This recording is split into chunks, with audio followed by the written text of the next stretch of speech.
Type, width, decimal, label, value, missing, column, align and वगैरह। इसमें जो हमारा कंसर्न है, we are not concern with the types and the width और decimals. ये ऑटो जो बाय डिफॉल्ट है वही चलेंगे। डेसिमल मीन कि अशारिये के बाद कितने डिजिट आपको चाहिए, तो ये बाय डिफॉल्ट 2 देता है ना, जैसे 2.12, तो वो उतना ही काफी होती है। अलाइन में भी हमारा कुछ कंसर्न नहीं होता कि आपने राइट अलाइन करना है, लेफ्ट करना है, सेंटर करना है। हमारा ज्यादा कंसर्न है, सबसे पहले तो हमें नेम बताना है ना, तो what is the name of your variable. इसमें 2 तरीके चलते हैं। एक तो ये है कि आप अपने वेरिएबल का नाम लिख लें, जैसे एज है, ठीक है, ये देखिए, ये बाकी उसने ऑटो खुद ही दे दिया। न्यूमेरिक इसने करना ही न्यूमेरिक है, उसमें जाना है। वेट यानी कि वो कितना खुला हुआ है, एज ये सारा बाय डिफॉल्ट रहने दे। मिसिंग भी हम नन करेंगे, तो मिसिंग वैल्यू अगर हमारी आ गई तो मीन के हमारा डाटा ठीक इंटर नहीं हुआ होगा।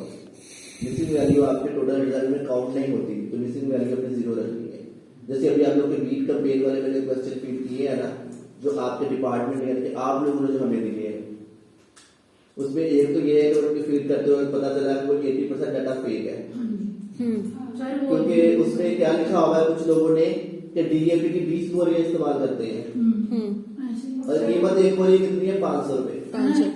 और सर वो पूरे फिल भी नहीं हो गई, हाँ वो उसी पे आने लगा उसके। वो एक तो ठीक नहीं फिल, बाकी ये कि टोटल मैंने जो रिस्पॉन्स एंटर किए हैं दैट इज 462, और किसी में हमारे पास मिसिंग वैल्यू 117 आ रही है, किसी मिसिंग वैल्यू 118 आ रही है, किसी में मिसिंग वैल्यू 200 आ रही है।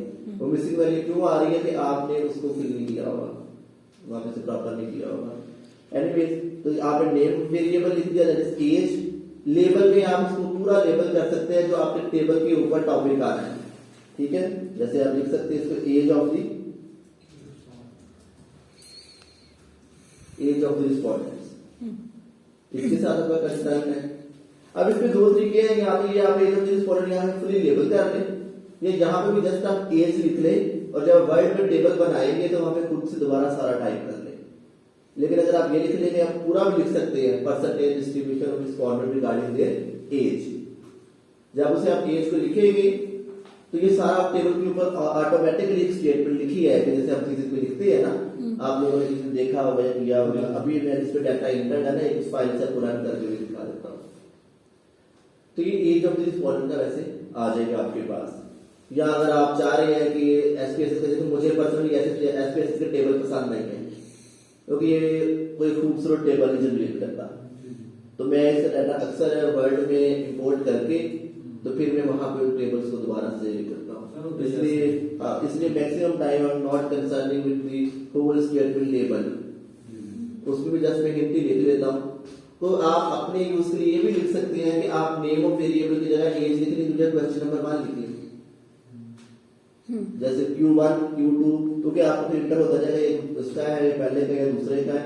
तो मैं तो अक्सर ये करता हूँ कि नेम में मैं क्वेश्चन के नंबर दे देता हूँ और लेबल में उनके वेरिएबल्स के नेम। सीरियल नंबर तो सर ऑलरेडी आ रहा है, सीरियल नंबर आ रहा है ना, लेकिन आपका क्वेश्चन का नंबर क्या है उसको आप लेबल कर सकते हैं ना, तो चलता जाएगा ना। बहुत मुश्किल समटाइम आप खुद से इंटर नहीं कर रहे, आप 15 सवाल किसी और को दे देते हो, आप उसको वेरिएबल्स के नेम समझाना मुश्किल है। मैं आपको 10 दे दूं, उसमें कभी उसी सीक्वेंस से है सवाल लिखे हुए, जिस सीक्वेंस से वहां नंबर लगे होंगे, तो आप पहले का पहले में, दूसरे का दूसरे में, तीसरे का तीसरे में लिखते जाएंगे ना। अच्छा, मेन हमारा कंसर्न है वैल्यूज के साथ, इनको हमें लेबल करना है। जैसे वैल्यू, इसको कोड दे दिया 1, दिस इज 18 to 26, ऐड कर दे 27 to 36, ऐड कर दे। इंटरवल आपने सेम रखना है, यहाँ पर मैं रैंडमली वो कर रहा हूँ। थर्ड आपकी है कैटेगरी, इसको आप कर दे 37 एंड अबव। और कोशिश करें कि जब हम एज या एजुकेशन की बात कर रहे हैं या इनकम की बात कर रहे हैं तो 10-10 कैटेगरी तक हम लोग समटाइम चले जाते हैं। तो अगर आपने देखिए आप यहाँ से बना देंगे 37 से 30, 46, 47 से 56, आफ्टर दैट आपने जाना ही है 60 एंड अबव पे। तो अगर आप 3 या 4 कैटेगरीज में चले जाएंगे तो आपका जो डाटा है वो ज्यादा स्कैटर्ड नहीं होगा, क्योंकि आपका टेबल ज्यादा फैलेगा नहीं, उसमें आपकी जो डेविएशन है, उसमें जो वेरिएंस है, स्कैटर्डनेस है, थोड़ी कम होगी। तो इसलिए इनकम पे बाद लोग क्या करते हैं कि 5-5 हजार का इंटरवल देख के 10 कैटेगरीज बना देते हैं। तो आप लोग मैक्सिमम जो मैं अभी तक देखा है, जो मेरे पास भी बच्चे आ रहे हैं जिनका मैं मेंबर हूँ, वैसे ही उनका सैंपल से ज्यादा 120 या 150 तक चल रहा है। तो अगर आप एक सवाल की कैटेगरीज 8-10 होंगी तो आपका वो 120 लोग कितने हिस्सों में डिवाइड होंगे। अब ये 3 में बात तो यही होगी ना, अब 40 का हो, 37 का हो, 45 का हो, थर्ड में आ जाए। तो इसलिए ट्राई करें कि 3 to 5 के दरमियान ही रहे कैटेगरीज में। बाद में ऑक्यूपेशन भी बहुत लंबे ले जाते हैं, उसमें भी आप जो मोस्ट रेलेवेंट है आपकी एरिया से रिलेटेड उनको लिखे, बाकी अदर कर दें। उसमें जो आ रहा है उसको इंटरप्रेट करते हुए लिख दें कि अदर ऑक्यूपेशन दे इंक्लूड दी मोची, नाई, ये वो जो भी आप उसमें करना चाह रहे हैं। ठीक है, ये आपने कर दिया, इसको आप ओके कर देंगे, ये आपकी वैल्यू इंटर हो गई।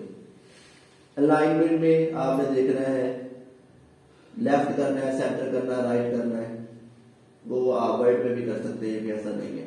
अच्छा, ये मैयर है, मैयर में you are concerning with scale, either your variable is of ordinal level और the nominal level.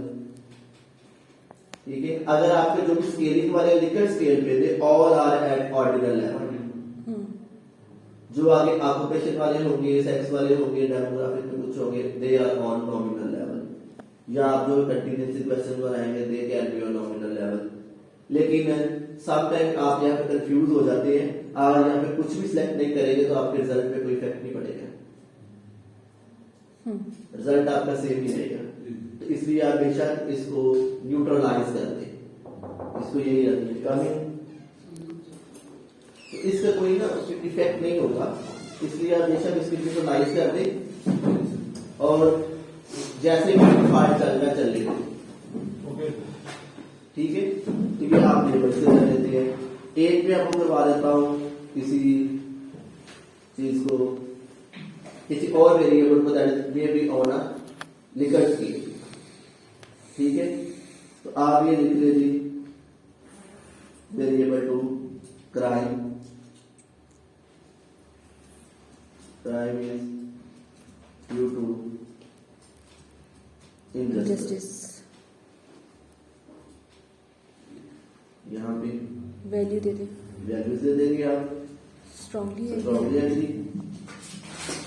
Agree, no opinion या न्यूट्रल, जो भी आप लिखना चाह रहे हैं, और डिसाइड, स्ट्रांगली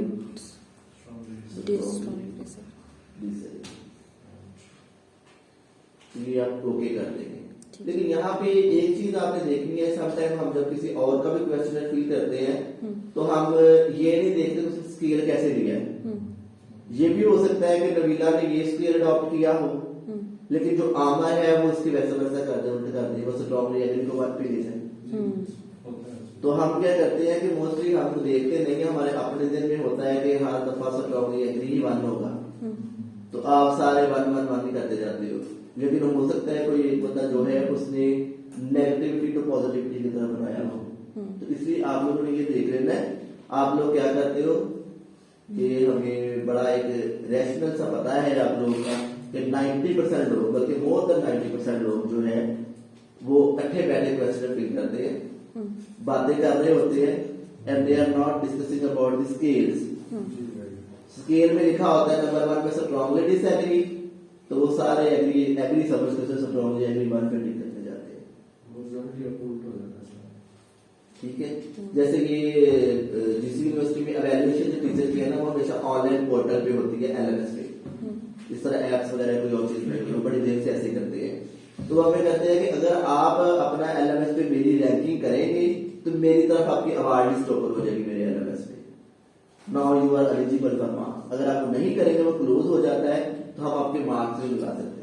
तो आपके रिजल्ट पे लिखा आता है आफ्टर द ड्यू डेट कि fail due to QEC rating या QEC एवेल्युएशन। अब उसमें क्या आ रहा था कि वो बच्चे खोलते थे, इधर उधर बातें कर रहे थे, टैब को टैब को और स्पेस को प्रेस करते जाते थे, वो सारा वन पे सबका ही बड़ा ओके हो जाता था। तो वो आप लोगों ने फिर एक दफा कहते जैसे सबका ही 80% से अब आ रहा है, किसी की कोई वेरिएशन ही नहीं आ रही। वो फिर हमने ये कहा कि आप कुछ भी ना एक्सपेरिमेंट के लिए, क्योंकि हम टीम में थे वहां पे, एक्सपेरिमेंट के लिए वो रिवर्स कर दे रहा कुछ भी। आप वो कुछ भी करते, लेकिन बच्चों ने उसी पे रैंकिंग कर दी। अब क्या होगा कि जब उस टेस्ट के बाद वो दोबारा देखा तो उन्हीं बच्चों ने पहले 10 दिन पहले उनको 90 पे रेट किया होगा। जब ये इस तरह कर दिया तो उसके बाद देखा तो वो सारे बिलो 50 थे। तो इसलिए अगर आप लोगों ने वो फेक एंट्री भी करनी है, डाटा भी करना है, जो कि आप करते हैं, इसलिए मैं जस्ट आपको गाइड कर रहा हूँ उसके बारे में। तो वो भी थोड़ा सा नकल के लिए अकल की जरूरत है ना, वो थोड़ा सा देख के कर ले कि आपका कोई सुपरवाइजर जिसको आता है कोई सॉफ्टवेयर, वो आपसे कहे क्वेश्चन नंबर 15 तो लेके आओ, ठीक है। तो उधर वो वन से स्ट्रांगली एग्री आ रहा हो और क्वेश्चन में वन से स्ट्रांगली डिसएग्री हो, तो वहां से कोई पकड़ लेगा। फिर उसकी मर्जी है कि वो आप पे रहम कर देता है या आपको दोबारा डाटा कलेक्शन में लेके जाता है। वो वेरी करते हैं ना पर्सन टू पर्सन, ठीक है। Yes sir. तो इसलिए वो आप लोगों ने देख के जरा करना है, क्योंकि आप 10 लोग बैठते हैं और मुझे किस तरह फील होते हैं वो हमें पता है। Yes. इसको आप ओके कर दीजिए। तो इसी तरह ही आपके बाकी सारे क्वेश्चन इसमें जाएंगे। जब भी आप इंटर हो जाएंगे then you are going to a data view. अब इसमें आपके देखे 2 वेरिएबल आप इंटर किए, उनके नाम आ गए हैं। अब क्वेश्चन नंबर 1 जो है इसकी आपने कैटेगरी 3 की है, 1 2 3। Yes, sir. तो इसका रिस्पॉन्स आपका 1 2 3 1 1 1 इन्हीं में होना चाहिए। अगर 4 आ गया that will be included missing value. तो अगर आपका 120 का सैंपल साइज है, उसमें एक दफा 4 आ गया है, तो वो आपको 119 का एनालिसिस करके देगा, 1 that will be included in the missing value. इसलिए आपने उसको भी उसी कैटेगरी में करना है जिसमें वो है। अब ये 5 वाला है, इसमें आपने इसको उसके अकॉर्डिंगली करना है। 2 3 3 इस तरह से। सर आपने 5। ये 5 तक है ना। अच्छा।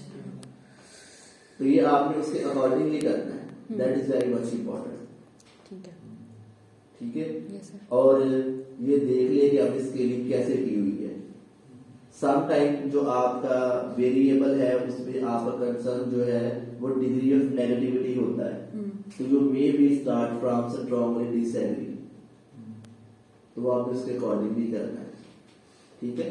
ड्यूरिंग एनालिसिस जब आपको इसमें कोई प्रॉब्लम हो तो आप अगेन भी पूछ सकते हैं। सर क्लास के हद तक ही हमारा कंसर्न नहीं होता, लेकिन यहाँ में अब हमारे पास टाइम नहीं है, नहीं तो मैं आपको तो कहता कि आप लोग कोई लैपटॉप्स लेके आए, ये घर से शिफ्ट करके मुझे चेक करवाएं। और दूसरा हमारे पास लैब भी अवेलेबल नहीं है, अदरवाइज रिसर्च डिजाइन का प्रैक्टिकल तो लैब भी होना चाहिए कि मैं आपको इस तरह कोई डाटा दूं और वो कहूँ उसको इंटर करें और इस पर बाइबिलेट एनालिसिस करेंगे, फिर एनालिसिस करेंगे,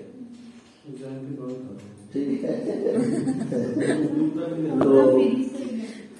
तो जो लेट आने वाले मैं तो बता दूं, मैं इसके बाद एक टेबल रन करूंगा, उस तरह कोई टेबल आपके पेपर में भी शामिल होगा, आप लोगों ने इसको इंटरप्रेट करना है, ठीक है इमरान। ठीक है, यहाँ तक आप लोगों को आइडिया हो गया ना। Yes sir. अब मैं जिसमें इंटर है वो करके आपको एक दफा रन करके बता देता हूँ कि एनालिसिस हम इसमें करते कैसे है। ठीक है सर। जो ऊपर लिखे हुए से बहुत सारा काम होता है, वेरिएबल कंप्यूट आप कैसे करते हैं, इंडेक्सेशन कैसे होती है, लेकिन आपके लेवल तक we are not concerning with the indexation, क्योंकि हम जो है ना मॉडलिंग की तरफ नहीं जाते। Modelling will be used in PhD thesis, वो भी बहुत 10 में से किसी एक में मॉडलिंग होती है। Otherwise they are also concerning with the chi-square and regression. आप chi-square की बात खत्म कर देते हैं, पीएचडी वाले लीनियर रिग्रेशन का टेबल लगा के ले आते हैं। They are not concerning with how to mediate or the mediation and motivation of the variables and the different kind of the models are there. लेकिन अगर आप इसे करना चाह रहा होगा तो he or she more than welcome। आप लोगों ने करना सर कट का भी होता है, हमें इस तरह कोई मॉडल करवाना चाहिए ताकि एटलीस्ट आपके पेपर थीसिस में से हमें तो कोई फायदा हो जाए। उस मॉडल को पेपर तो निकल आएगा, इसके अंदर पेपर ही कोई एक्सेप्ट करता है ना सर।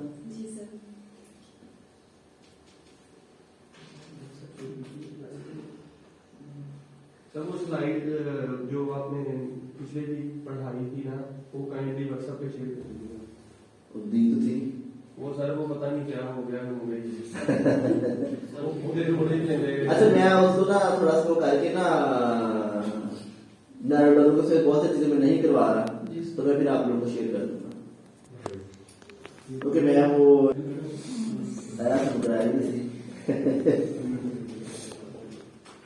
अच्छा ये देखिए, इसमें इंटरव्यू में डिफरेंट आपको वेरिएबल्स नजर आ रहे हैं। आपके मुसलसल एक ही रिस्पॉन्स जल्दी नजर आ रहे होंगे, क्योंकि मैं एक एक क्वेश्चन जो है ना वो एसपीएस पे डायरेक्ट फीड नहीं करता, उसमें आपका टू मच टाइम लगता है। उसमें हम 2-3 लोग बैठते हैं कि पहले अगर आपके 120 क्वेश्चन हैं तो उसमें हम काउंट कर लेते हैं कि 1 कितने लोगों ने कहा है, तो एक्सेल में एक बार इंटर करें, दूसरा खींचते हैं, उसमें सारे पूरे हो जाते हैं। फिर वहां से आराम से आप पेस्ट कर सकते हो, यहाँ भी फिर एक इंटर करना पड़ता है। ठीक है, तो इसलिए हम ये 4-5 लोगों ने मिलकर किए हुए हैं। बल्कि ये मेरे कंप्यूटर साइंस के जो स्टूडेंट्स है ना, उन्होंने एक्सेल शीट इसकी क्रिएट की थी।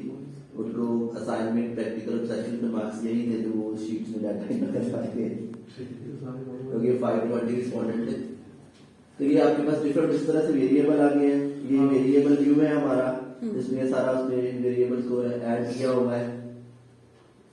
ठीक है, कुछ चीजों को फुल किया हुआ है, कुछ को उनके एप्लीकेशन दे दिए होंगे। जो हमने टेस्ट लगाना होता है वो वेरिएबल व्यू निकाल के या डेटा डेटा डाटा व्यू पे आएगा, मैं उसी पे लेके चलता हूं आपको। ये डिफरेंट वेरिएबल्स है, इसमें इंटर हुए हैं। ठीक है, देयर आर 145 वेरिएबल्स।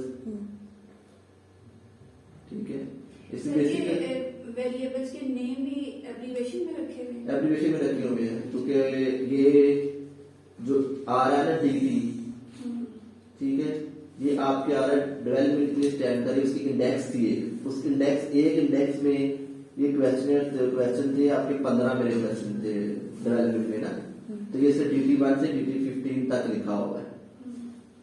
अब वो आगे इंडिकेटर है जिसकी वजह से कोई भी डेवलपमेंट होती है, better education, employment, development, security, life learning, work training. इस एसजी वाले जो है दे आर लिटिल सजेशंस। अब ये जो 131 से लेके आगे 145 तक है ना, ये जो 15-15 सवाल किसी एक टॉपिक से रिलेट कर रहे हैं, उनको कंप्यूट करके उनकी एक इंडेक्स बनाई है, इंडेक्सेशन की है, उन सबको इकट्ठा करके उन्होंने इकट्ठा किया है। ठीक है, जैसे एंड सजेशन आपको 145 पे नजर आ रहा है, Yes. इस पे 10 क्वेश्चन है, लेकिन ये यहाँ पे एक ही जगह पे सारा इकट्ठा हो रहा है। ठीक है, ताकि आप उनका करना सारा उनके मॉडलिंग में उनका साइमल्टेनियस रखते हैं, लेकिन हमारा उससे कंसर्न रहेंगे। तो इसमें मैं इसकी कंप्यूटिंग की आपको नहीं बात करूंगा, क्योंकि मैंने सारे इसी तरह इंटर किए हुए हैं जिस तरह से आपने अभी हमने कोड किए हैं, लेकिन मैंने सबसे कर दी उसकी स्केलिंग, लेकिन आप ना भी करें उसका कोई इम्पैक्ट नहीं है। कम है डाटा व्यू, हमारा इसमें सारा कंसर्न होता है एनालाइज पे। एनालाइज में आपका डिस्क्रिप्टिव स्टैटिस्टिक्स है, आपके आगे सबसे पहले फ्रीक्वेंसी। फ्रीक्वेंसी में आप परसेंटेज निकालते हो, यूनिवेरिएट एनालिसिस है। Suppose you are going 40% of age of the respondent, okay करेंगे, ये आपका निकल आएगा। ठीक है, this is the you are concerning with the column number 1, there is the age categories, column number 2 frequency and the valid percentage. इन column में हमारा इंटरेस्ट होता है। ठीक है, आप इसको सेम भी कर सकते हैं पेज, लेकिन ये कोई अच्छा लुक नहीं देता है, इसलिए आपको थोड़ा सा सुटेबल भी बेटर वे में कर लेना चाहिए। ठीक है, ये इसकी आउटपुट होती है। फिर आप एनालाइज में जाके अगर आप डिस्क्रिप्टिव्स में जाते हैं तो आपको जिन जिन वेरिएबल्स का चाहिए, सपोज इन 4-5 वेरिएबल्स का हमें चाहिए, ऑप्शन पे आप जाएंगे, क्या क्या चाहिए, मीन, स्टैंडर्ड एविएशन, ठीक है, या कोई और भी अगर टेस्ट आपको चाहिए डिस्क्रिप्टिव में आपसे रन कर सकते हैं। ओके करेंगे तो आपका मीनिंग और स्टैंडर्ड एविएशन निकल आएगा। ठीक है, मैंने वहां पर टिक किया था minimum, maximum, mean and standard aviation, आप किससे कंसर्न है। ठीक है, लेकिन मैंने ये डाटा भी आपको ये कर दिया है, सेक्स का, ये मैरिटल स्टेटस का, नहीं निकल सकता भी, एज का निकल सकता है।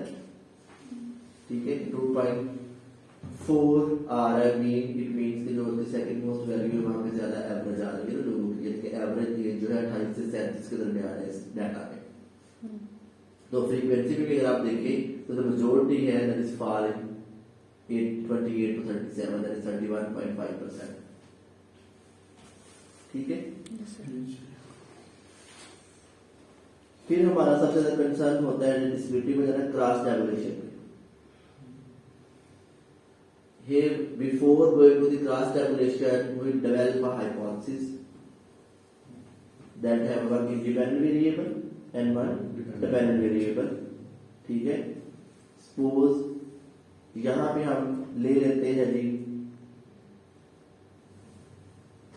ये एजुकेशन है, ईयर्स ऑफ स्कूलिंग, तो हम ले लेते हैं जी कि ईयर ऑफ स्कूलिंग और नीचे आपके वेरिएबल नजर आ रहा है ये वाला High.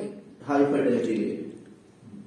तो हम खुद से एक रफ स्टेटमेंट बना लेते हैं कि higher the year of schooling lower will be the rate of fertility, यानी कि लोगों में अवेयरनेस ज्यादा है, दैट्स व्हाई फर्टिलिटी की कम है। आपका जो डिपेंडेंट वेरिएबल है that is always placed in column, और इंडिपेंडेंट वेरिएबल आपका ईयर ऑफ स्कूलिंग है दैट इज प्लेस्ड इन रोज।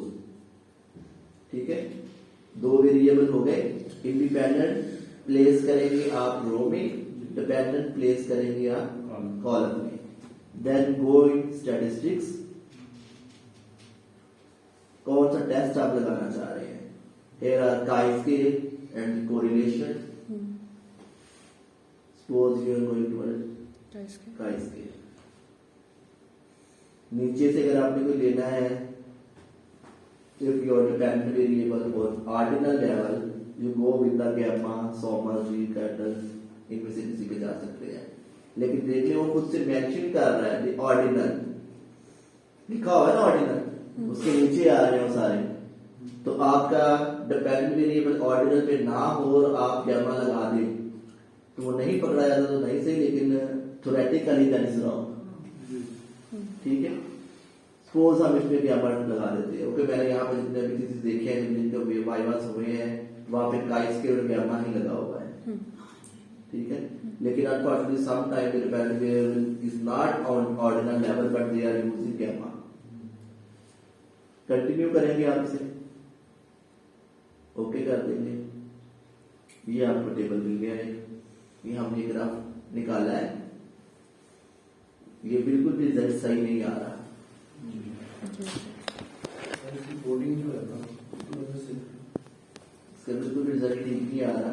ये मैंने आपको रैंडम करवाया है, इनका आपस में कोई लिंक नहीं बन रहा।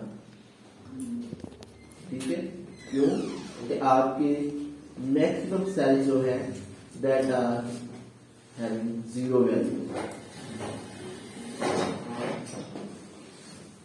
ठीक है,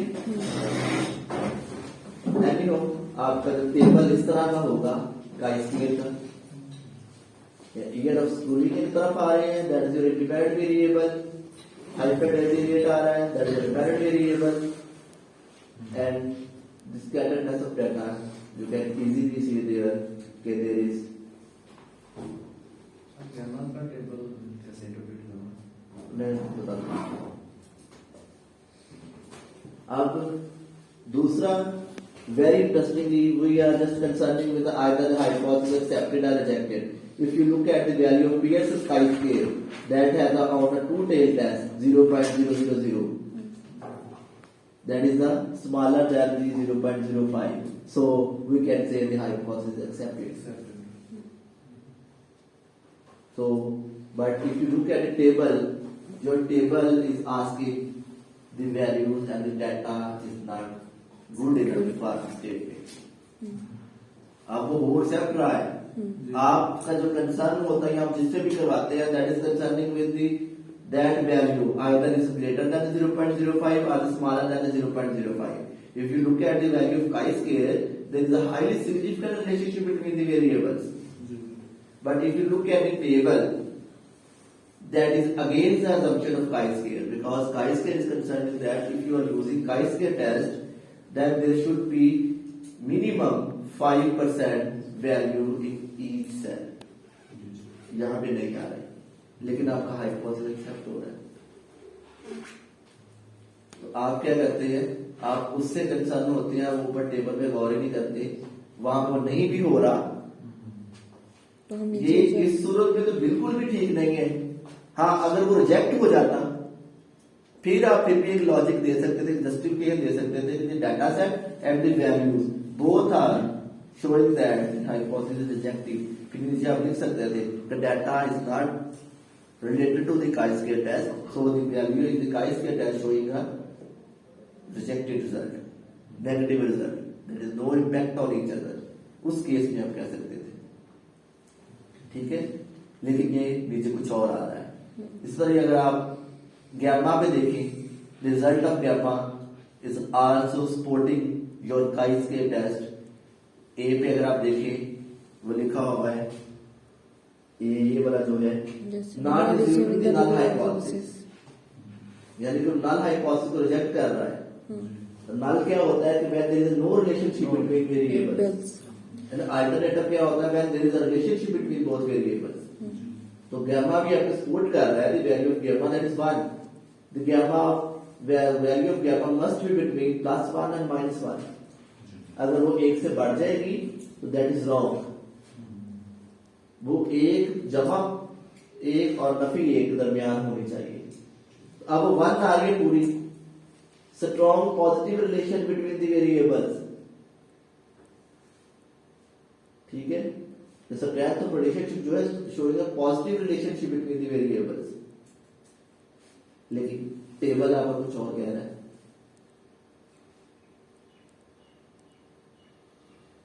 ठीक है।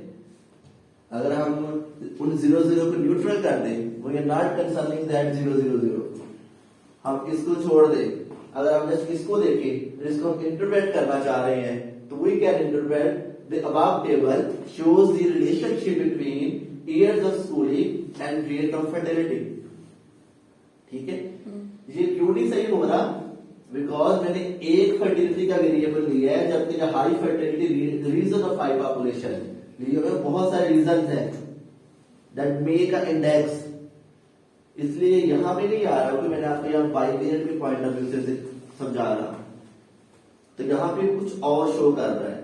लेकिन यू कैन डिफाइन इंटरप्रेट, जो कि आपने पेपर में आपको जिस तरह से करना है, आप have the table of the chi-square, जो टेबल होगा नीचे इस तरह के टेबल नहीं होंगे, क्योंकि वो पेपर की सारी स्पेस हमारी कम हो जाएगी। मैं यहाँ पे प्रीवियस chi-square की वैल्यू लिख दूंगा, यहाँ पे गैमा की लिख दूंगा on and P value, this is the P value, ठीक है।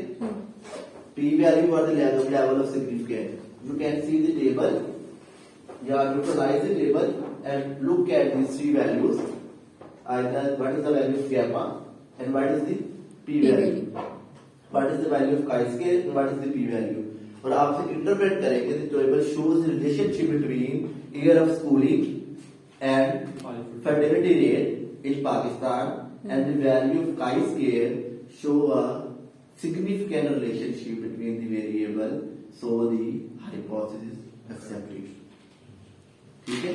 yes sir, Moreover, the value of gamma is also not assuming the null hypothesis, so there is a positive or negative, ये देख लेना है कि the gamma value is a positive with the positive sign or with the Negative sign, ठीक है। Okay, क्योंकि अभी हम लोग रफ शेयर किए हैं, इसलिए जरूरी नहीं है इसके साथ ये आता है। सपोज हम इसको अगेन हम उसी क्रॉस टेबुलेशन पर जाते हैं, तो हम डिपेंडेंट वेरिएबल चेंज कर लेते हैं, सपोज इसको हम भेज दिया वापस, awareness reading from एक दफा हमने वहां टिक कर लिया ना, कैसे कि मैं बार बार करने की जरूरत नहीं है। यहां पे आप देखिए अगेन, क्योंकि मैं इंडेक्स में से एक ले रहा हूं, क्योंकि वो जो डाटा एंटर किया गया that is in point of view of modelling, ठीक है। तो यहाँ पे ये आ रहा है, आप इंडिपेंडेंट को चेंज कर सकते हैं, आपको लग रहा है कि मे भी हमारा इंडिपेंडेंट जो है वो रिजल्ट नहीं प्रॉपर हमें दे रहा, तो इस इंडिपेंडेंट को भेज दे वापस, एज ले ले,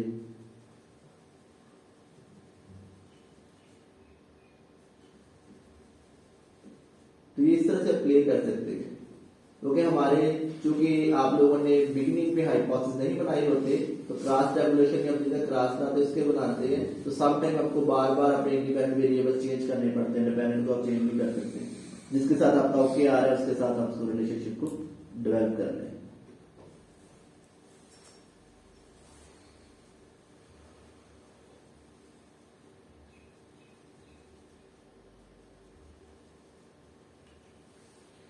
रिलेशनशिप तो तमाम जो वेरिएबल्स हैं उनका इंटरप्रेट करना है ना विद डिपेंडेंट वेरिएबल। नहीं, आप देखिए आपके पास नंबर ऑफ इंडिपेंडेंट वेरिएबल्स होंगे। जी सर।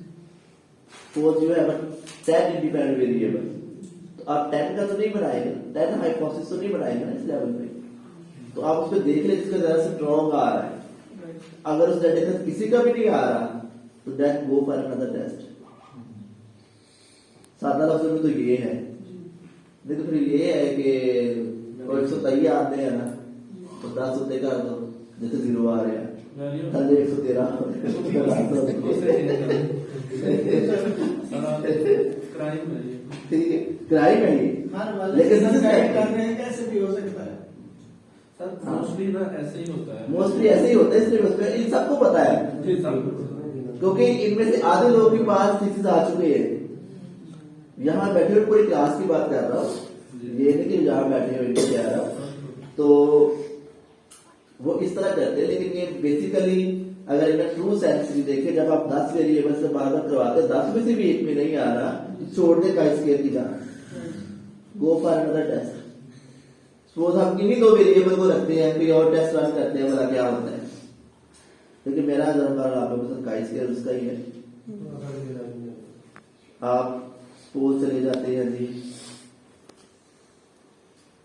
रिलेशन रिलेशन अंदर के देख लेते हैं। रिलेशन तो करवाना है आपकी, मैं उसको बाइवेरिएंट में करवाना चाह रहा हूँ, मल्टीवेरिएंट में सॉरी करवाना चाह रहा हूँ।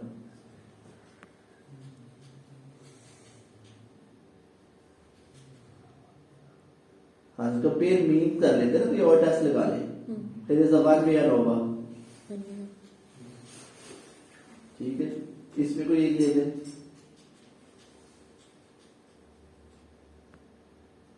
फर्टिलिटी चले वही लेके जाते हैं वेरिएबल ना,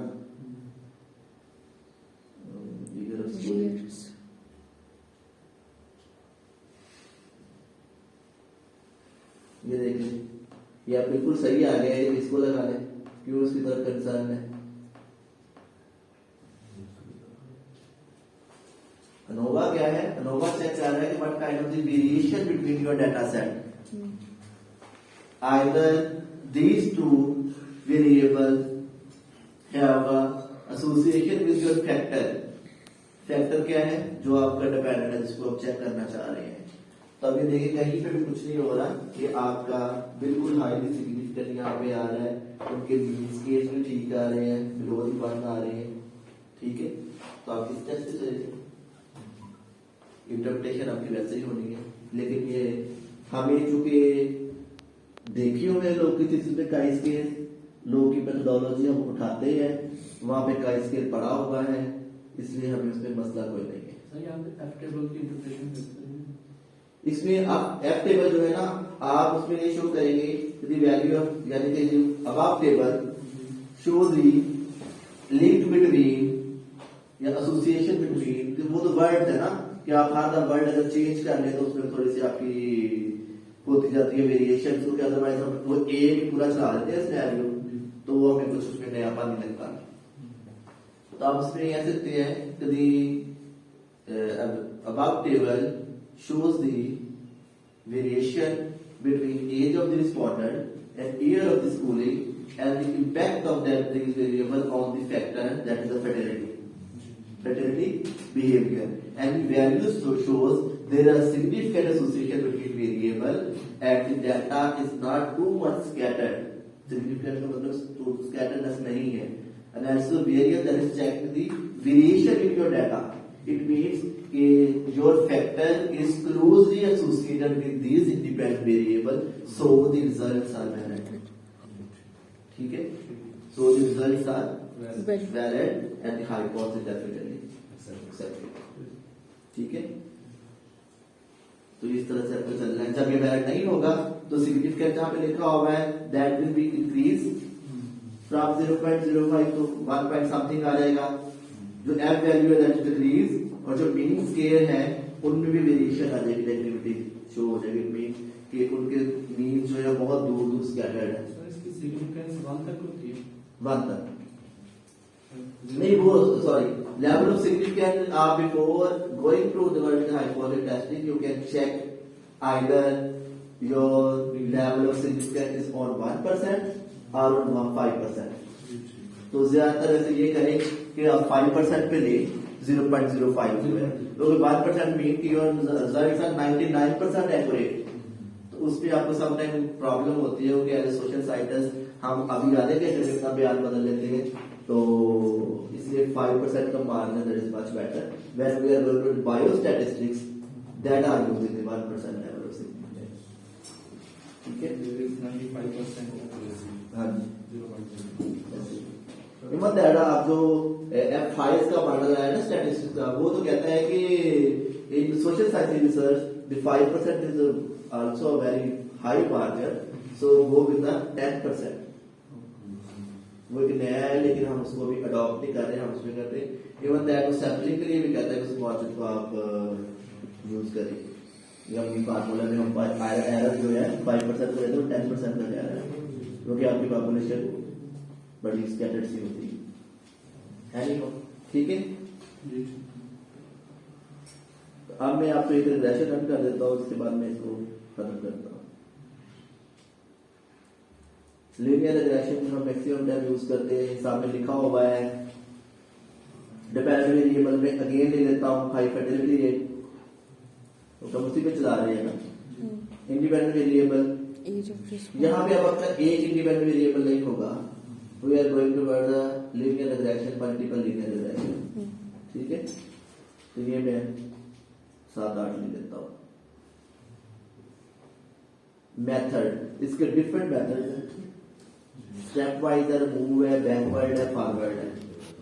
इन सब की अपनी अपनी फिलॉसफी है, मेरी आपने स्टैटिस्टिक्स में पढ़ी हो, लेकिन इसका सिंपल वे ये है कि अगर आपको जो फिलॉसफी नहीं है, स्टेप वाइज वो ये करता है कि जो ज्यादा सिग्निफिकेंट है उसको ऊपर ले आता है, जो उससे कम है उसको नीचे, जो उससे कम है उससे नीचे, इस तरह से प्लेस कर देता है इन योर ऑर्डर। ये भी हमारा एज फर्स्ट पे आ रहा है ना, लेकिन जब हम स्टेप वाइज में जाए तो एज उतना सिग्निफिकेंट ना हो जितना मैरिटल स्टेटस है, तो मैरिटल स्टेटस को ऊपर ले आएगा। रिमूव में क्या करता है कि जो सिग्निफिकेंट नहीं है उनको रिमूव करना चाहता है। तो इसलिए क्योंकि हम उसकी इंटरप्रिटेशन उसके रहने में ज्यादा एक्सपर्ट नहीं होते, हमें ज्यादा लोग हमें वो रिग्रेशन मॉडलिंग नहीं कराई गई होती स्टैटिस्टिक्स, तो हम कोई भी मेथड इंटर नहीं करते। तो आप काफी सारे वेरिएबल जैसे आपने पहले बार के 10 के 10 रख लें, उसको रन करें, जब टेबल आएगा जो 2-4 इनसिग्निफिकेंट आ रहे हैं अगर तो आपके पास होना तो ये चाहिए, उनको जस्टिफाई करें। लेकिन अगर आप चाह रहे हैं कि ज्यादा मेरा रिजल्ट पॉजिटिव ही रहे, नेगेटिविटी ना आए, उनको फिर आप उस टेबल से वैसे निकाल दें, रोज डिलीट करते हैं, उसको निकाल के दोबारा रन कर लें, तो ये आप ओके की तरफ जाएंगे। तो ये हमारा रिग्रेशन की वेरिएबल जो आपने इंटर किए थे, मेथड आपने चूंकि इंटर ही रखा है इसलिए इंटर ही रहा है, इसलिए आपको खुद डिसाइड करना है लुकिंग एट योर टेबल। ठीक है, अब इसमें से जो आपके टेबल के बारे में बात करता है कि either your all independent variable have a effect on your dependent variable, वो आपका डिटरमाइन करता है एडजस्टेड आर स्केल। अगर आपने पढ़ा है रिग्रेशन स्टैट में तो उसने हमें पढ़ाया होगा coefficient of determination. Coefficient of determination is your R scale, the capital R scale. अगर आप स्मॉल आर स्केल पर जाएंगे दैट इज कोरिलेशन, ठीक है, वो रिलेशन नहीं होगा। तो आगे देखिए ये आ रहा है 0.968, अगर आप इसकी परसेंटेज में कन्वर्ट करें तो इट मींस इट इज 96.8%। ठीक है, ये बहुत 100 के बहुत क्लोज है। इट मींस कि आपका जो मॉडल समरी है वो ये कह रही है कि आपके जो इंडिपेंडेंट वेरिएबल है they are creating 96% change in dependent variable. यानी कि आपका जो डिपेंडेंट वेरिएबल फर्टिलिटी आपने निकाला है उसमें 96% चेंज जो है that is due to these dependent variables. बाकी जो 4% चेंज है या 3.2% चेंज है that is due to some other factor. ठीक है, तो यही आपने बेसिकली इसको इंटरप्रेट करना होता है। इसको हम कोएफिशिएंट ऑफ डिटरमिनेशन भी कहते हैं और इसको हम कंट्रीब्यूटरी फैक्टर भी कहते हैं कि what is the contribution of these factor on dependent variable, just like ANOVA, जिसमें हमने कहा कि वो दो कंट्रीब्यूट किस तरह से कर रहे हैं उस फैक्टर पे। समझ आ रही है ना? एक सवाल है आपके पेपर में, आपने टेबल को इंप्लीमेंट करना है, मैंने तीनों को बड़ा डिटेल से बता दिया, लेकिन अनोवा नहीं मैं दूंगा, काई स्क्वायर या रिग्रेशन में से कोई एक दूंगा। ठीक है, तो यहाँ पे ये क्या कह रहा है कि मॉडल समझ ये कह रही है, या इसको कोएफिशिएंट ऑफ डिटरमिनेशन आप कह सकते हैं, या you can say this is contributory factor. तो आप ये कहेंगे कि 96.8% change in dependent variable due to these contributory factors। ठीक है, तो इतना 1 to 100 हो गया, ऑलमोस्ट 100% चेंज ही हो रहा है। इट मीन्स कि योर मॉडल इज वैलिड। लेकिन अगर दूसरा सीन होता, यहाँ पे हम इस 9 को अगर 2 कर लें तो ये क्या हो जाएगा 26.8%, इतना हो जाएगा ना। तो अब वो सिनेरियो क्या है कि these contributory factors just contribute or change the dependent variable only 26%. बाकी more than 70% change is due to some other factor. It means your model is too weak. कि आप सिर्फ 26% तब्दीली पैदा कर रहे हो, बाकी तो कोई 70 से ज्यादा कोई और पैदा कर रहा है तब्दीली, तो आपके जो फैक्टर्स है इनका कोई असर नहीं हो रहा डिपेंडेंट वेरिएबल पे। ठीक है, तो जो हमारी रेंज होती है एसोसिएट साइटस, इसकी मिनिमम वैल्यू 40% आनी चाहिए, 40 एटलीस्ट आनी चाहिए इसकी वैल्यू। ठीक है, फिर ही कुछ पड़ेगा ना। तो अगर आप देखें ना, जैसे 50 से जितना कम होता है वो वीक ही होता है, जब 50 से बढ़ता है फिर से स्ट्रॉन्ग होना शुरू होता है। कि अब देखें ना, आपने इतना काम किया है, तो लोगों से डाटा लिया, सारा बनाया, लेकिन आपका इफेक्ट सिर्फ 26% है। इसका मतलब है कि आपके डाटा में वो वेरिएबल नहीं है जिनका ज्यादा इफेक्ट था। ठीक है, तो इसलिए अगर इस तरह का भी सिग्नल हो रहा है कि 40% से नीचे आपका आ रहा है, तो इसका मतलब है रेगुलेशन जबरदस्ती लगाया है, रेगुलेशन नहीं लग रहा। ठीक है, आपको कुछ और टेस्ट इस पे लगाना चाहिए, या लीनियर रेगुलेशन नहीं लग रहा, आप ऑर्डिनल में जाए या लॉजिस्टिक में जाए या ऑड रेशियो में जाए, लेकिन दे आर वेरी बस टेक्निकल, वो ज्यादातर लगते हैं इस पे your sample size greater than 1000। तो वो हम जब जाते हैं ना toward secondary data analysis, तो हमारे यहाँ पे आता है when we have DHS survey data, वो होता भी उसमें है when you are concerning the demography, particularly medical demography and some other aspects of the health, वो उसपे होगा। ठीक है, एनी हो, तो आप लोगों ने इस पे कंसर्न हो जाए। तो हाँ, दूसरा भी तरीका ये है कि आप 26 को 46 कर दें।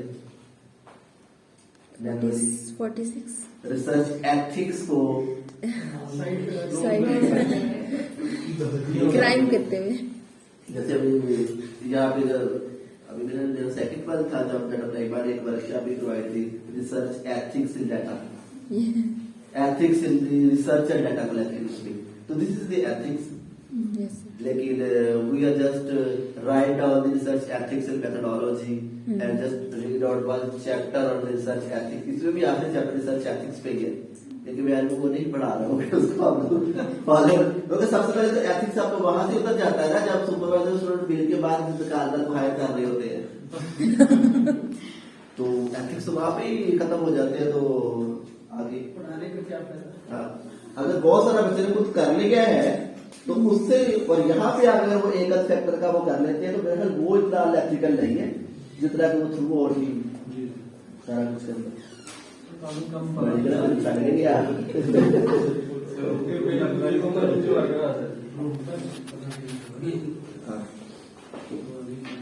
आगे समझ आ गई है ना? तो this is the model summary, यही प्रेडिक्ट करती है either your model is fit और नॉट। आप लिखते हैं ना जब आपकी वैल्यू आ जाती है कैलकुलेशन, तो आप लिखते हैं fit in relation y hat, अगर आपको याद हो, is equal to a plus B X. जब तो कैलकुलेशन से पहले लिखते हैं y is equal to a plus B X, और जब वो रिलेशन इक्वेशन फिट हो जाती है तो fitted equation is y hat is equal to a plus B X. ऐसे ही है ना? तो ये आपका आर स्क्वायर इसको कंट्रीब्यूटिव है, ये आपको बताएगा। दूसरा इसमें अलोवा आपको हेल्प आउट कर रहा होता है कि आइदर जो आपने इतना बड़ा एक मॉडल लिया है, इसमें आपने 7-8 जो वेरिएबल्स लिए हैं उनमें वेरिएशंस कितनी है आपको सेकंड देखना पड़ेगा।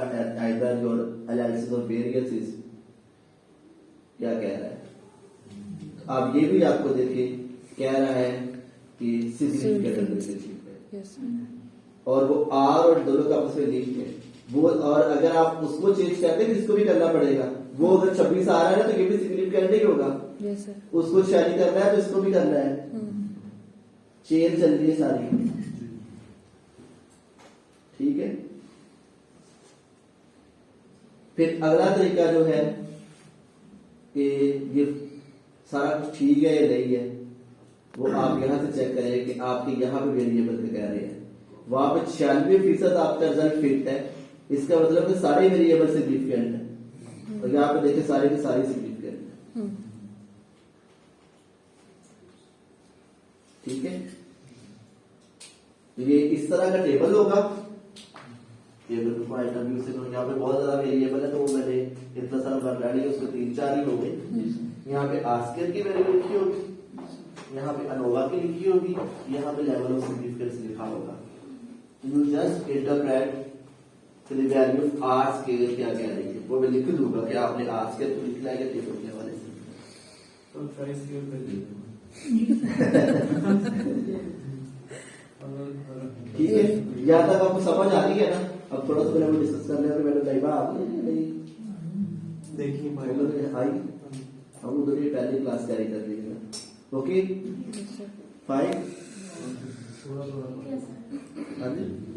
ओवरव्यू से भी थोड़ा सा, और नोवा की इंटरप्रिटेशन थोड़ी मुश्किल होती है, बाकी तो सारे सर नोवा वाला अपने दूंगा नहीं ना, पहले पिछले मिनट में दिया, पहले भी नोवा नहीं दूंगा, यहाँ पे भी जस्ट हम आज के से कंसर्न होंगे और वहां पे भी हम उनके साथ ही कंसर्न। इसका बेटा बड़ा एक आसान तरीका है, आप लोग एक आध को थीसिस देख लीजिए, उसमें इंटरप्रिटेशन हुई भी होगी, ठीक है। मिडिल में सबसे एंड में